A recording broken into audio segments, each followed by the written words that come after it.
We are chemists. We work in organic synthesis. So what we do is to prepare new compounds. And we have two types of projects. One project is to develop new methodology, mainly focused in organic synthesis, but focused especially in asymmetric synthesis. And the other type of projects are collaborative projects with biology groups at the ARB, in which we prepare the compounds and they test the biological activity of these compounds.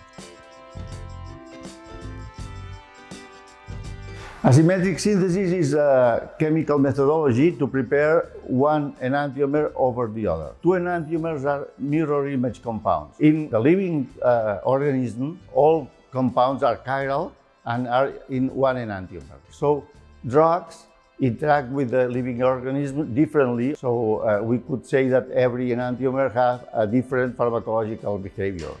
That's why it's important to do organic asymmetric synthesis to prepare in a very good way one enantiomer of a drug.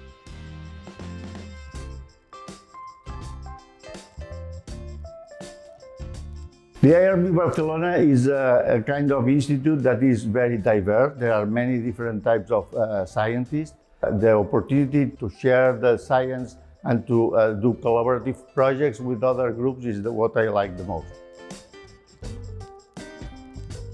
Well, one of the things that I like the most is to sing in a choir. I've been singing in the Faculty of Chemistry choir for almost 30 years. I bought here some music books that we used to sing. And this is related to science because this is also a very collaborative work. So we have to work as an ensemble all together to have good results. And it's a very rewarding experience.